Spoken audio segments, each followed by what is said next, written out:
سيدي السلام عليكم ورحمة بكم الناس الكل. خويا مرضت كأيها الناس، مشيت نعدي في السبيطار. الساعة كي دخلت السبيطار بالرسمي نسخيلها الحرب العالمية الثانية. نلقى واحد حاط ساقيه هكا فوق منه وراه، واحد شاد راسه ما بين يديه والحفلة تستنى، واحد ميت ودارهم يندبوا عليه، واحد خارج من غادي دورته لبرا وشادها منشفة ويحكي في تليفون. فيلم رعب. نسخيل هكا العباد التاكل في العباد جات تلفت تاقل الفرمليات يضحكوا عادية ما فما حد شيء. سوجي قارد يعيط من غادي ويضرب في العباد ويدز ويسب في الناس ويهين في الناس. بري خويا قلت توجي دور يعيطولي.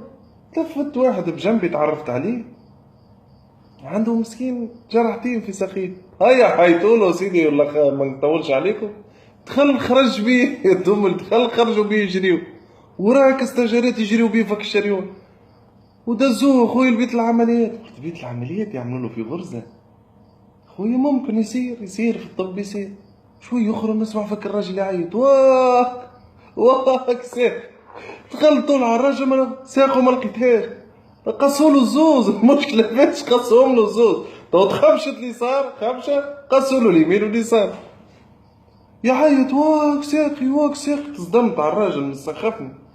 جا الدكتور شبيك خويا تعيط؟ قال شبيك بابا تعيط عليه؟ ساقي وين؟ ناسي قال له تعيط على ساقيك الزوز. قاسوا شنو وينهم ساقيك؟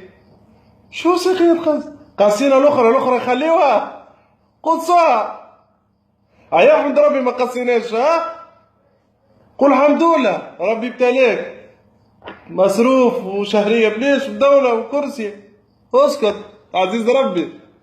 سكت هاك الراجل مسكين بلع سكينه بدم. خويا وليت موسوس ما نكذبش عليكم.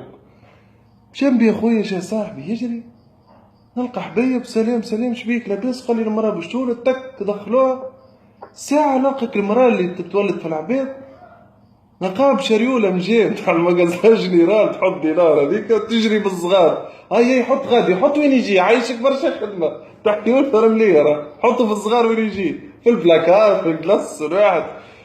وجيتها تجري قالت لها المراه تسأل على ولدها عطيها أي واحد صاحبي مرته حبلة بولد ماتت لها طفلة.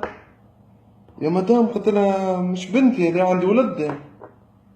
داخله في حكمة ربي باش تكبر. قلت لها جاتك بنت كذبت لك والله ما تاخذها الطفلة ليل، والله كذبت لك ما ترجعها ليش. معناها يا نصيبي مدولك اي طفل راه مدولك كاتب لك حاجة صاحبي عمل عملية على المصرونة الزايدة يروح حاشاكم يعمل فرزين طيش مقص نتاع عملية. رجع الطبيب قال له طبيب راه طيش مقص. قال له شبيه ولدي نسينا لك مقص خطا طبي خواتك يقراو هذوكم كيفاش مالا باش تطور الطب احنا. ايه قالوا طور الطب. قالوا ريتوا الراجل هذاك عنده نهارين السوجي قارد في كرش وراقد واحنا لوج عليه. قال اش حاجه؟ قال حتى شيء. عدى نهارين في كرش وجينا نحيناه عادي يصير.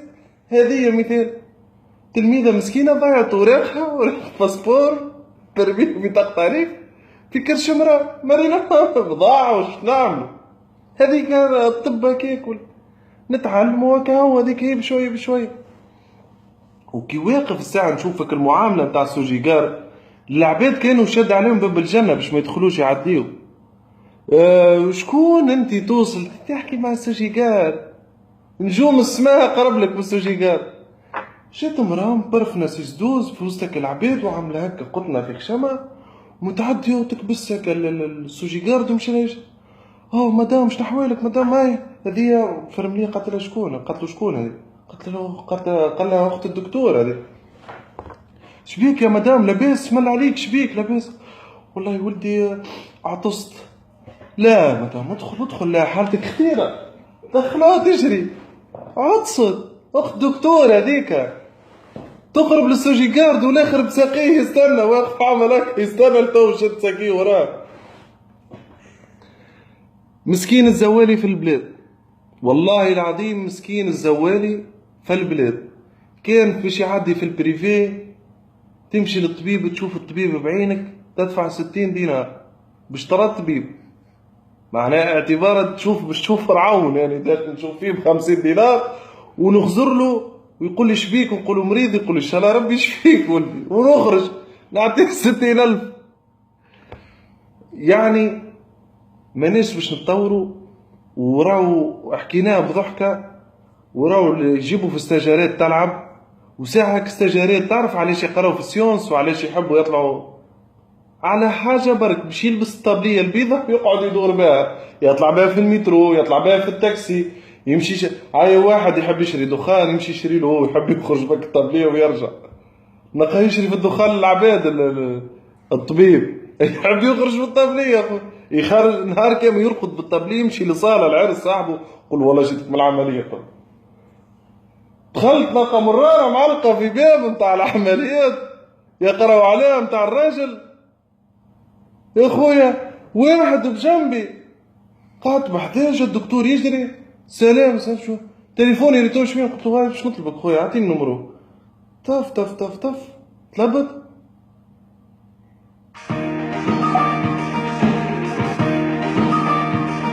قلت له في كرش الطبيب، في كرش المريض. قال لي تفجعت، هاي ما مشاش بي تو يفيق طلع عيونه. يا خويا ارحمونا يرحمكم ربي، خافوا ربي في العباد في الزوالي، مرة كبيرة تعطيوها رونديفو. عند جارتنا مسكينة عمرها 33 سنة عطاوها رونديفو، مشات معناها ما عدات على الحاجة هذيك، كان كوصل عمرها 68 سنة، كانت دمالة ولا ترى طابية في ظهرها، وهما يعطيو يأجلوا لها في الرونديفو، من بعد يقول لك ولا مرض اختير وخليوك في الاخر. علاش؟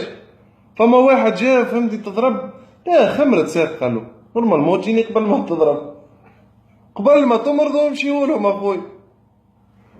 الراجل حي يدفنوا فيه، استجرت قال لك يدفنوه، تفهموا باش يدفنوه، يا دي راني حي. طبيب تعرف خير الطبيب، قلت دفنوه دفنوه، الدولة دفنتنا ودفنونا انتوما اخويا، وسلام على الدار.